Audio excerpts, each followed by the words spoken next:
नमस्कार, आप देख रहे हैं खबर 100 में हूं आपके साथ राहुल मौर्य। आइए रुख करते हैं इस वक्त की बड़ी खबरों पर, लेकिन उससे पहले एक नजर हेडलाइंस की ओर। मध्य प्रदेश मंत्री विश्वास सारंग का बयान, कोविड के आंकड़ों में हो रही वृद्धि। मंत्री सारंग बोले, प्राथमिकता से लगेंगे वैक्सीन के सेकेंड डोज। इंदौर में कैश डिपॉजिट मशीन के साथ हुई छेड़छाड़, बदमाशों ने मशीन से निकाले लाखों रुपए, पुलिस ने शुरू की आरोपियों की तलाश।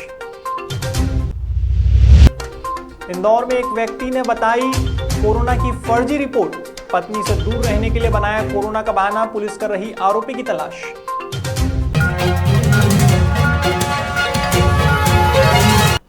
शनिवार को मध्य प्रदेश के चिकित्सा शिक्षा मंत्री विश्वास सारंग ने मीडिया से बात करते हुए बताया कि अब प्राथमिकता के साथ कोरोना वैक्सीन के सेकेंड डोज लगाए जाएंगे। मंत्री सारंग की माने तो कोविड के आंकड़ों में थोड़ी वृद्धि हुई है, इसलिए हमें बहुत सतर्क रहने की जरूरत है। वैक्सीन, मास्क, सोशल डिस्टेंसिंग और टेस्टिंग से ही कोरोना को हराया जा सकता है, यह कहना है मंत्री सारंग का। इसी दौरान उन्होंने विपक्ष पर भी निशाना साधा। मंत्री सारंग ने राहुल गांधी के ट्वीट पर कहा कि उन्हें अक्ल नहीं आई है, ज्ञान बढ़ाने वाली वैक्सीन होती तो बेहतर होता।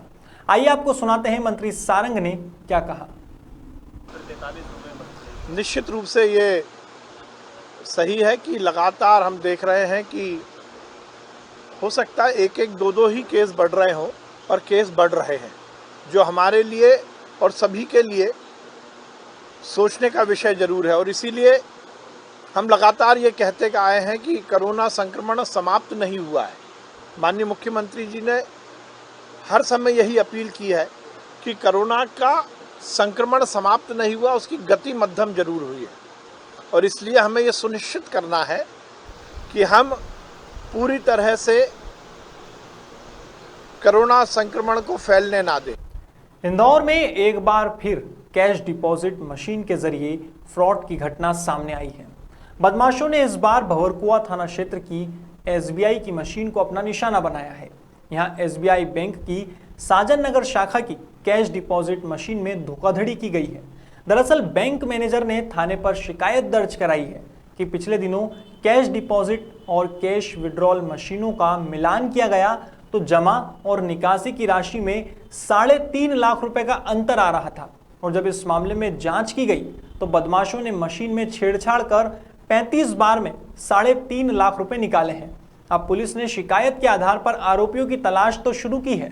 फिलहाल पिछले दिनों 2 बदमाशों को भी पुलिस ने हिरासत में लिया था, लेकिन अब तक कुछ भी बात सामने नहीं आई है।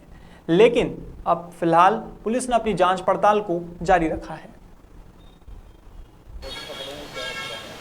थाना प्लासिया क्षेत्र में चेन स्नैचर्स पकड़ने में सफलता प्राप्त हुई है थाना प्लासिया टीम को, जिसमें क्राइम ब्रांच की टीम का भी सहयोग लिया गया है।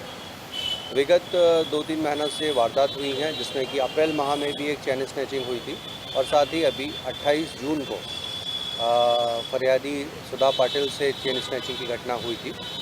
उसके लिए सीसी फुटेज प्राप्त किए गए थे और वाहन भी उसमें आया था।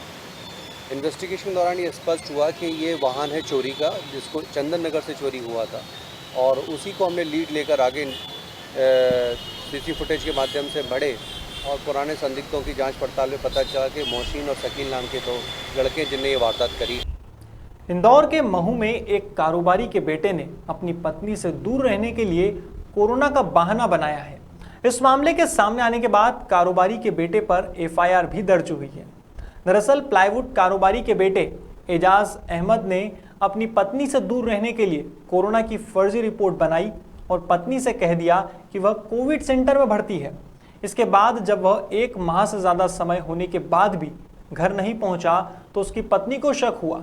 इसके बाद रिपोर्ट के बारे में लैब से पूछताछ की गई तो पता चला कि रिपोर्ट ही फर्जी है। ऐसे में अब सेंट्रल लैब की संचालिका विनीता कोठारी ने कारोबारी के बेटे पर एफआईआर दर्ज कराई है। वहीं पुलिस की माने तो दोनों पति पत्नी का वैवाहिक जीवन ठीक नहीं चल रहा था, जिसके चलते आरोपी एजाज अहमद ने कोरोना की फर्जी रिपोर्ट बनाई। फिलहाल पुलिस आरोपी एजाज अहमद की तलाश कर रही है। फर्जी सर्टिफिकेट कोविड का बनाने का बात सामने आई, किस तरह का मामला था, क्या था?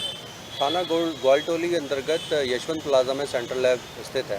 कोविड के दौरान काफ़ी वहाँ पे लोग पेशेंट्स रहे हैं, काम हुआ है।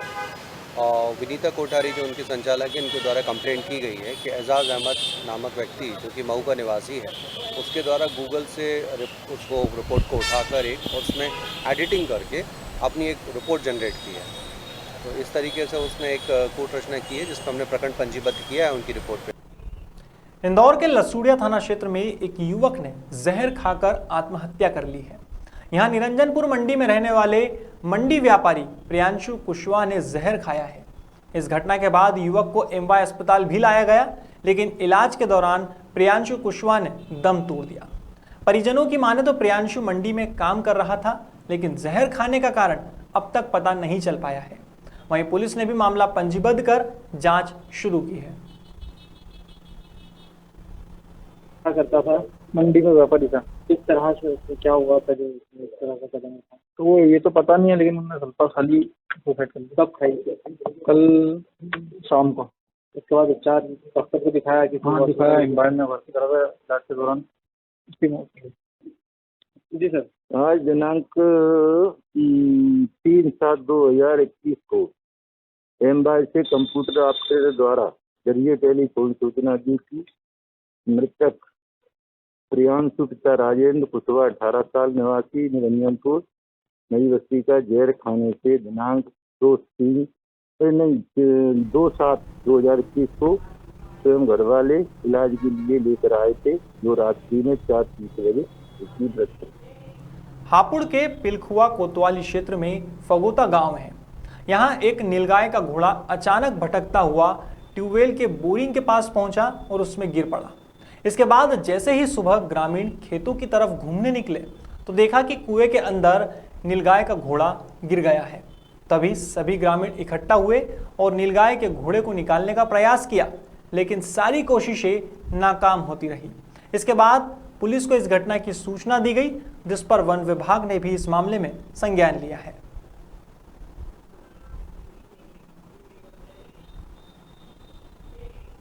फिलहाल खबरों में इतना ही, लेकिन खबरों का सिलसिला जारी रहेगा।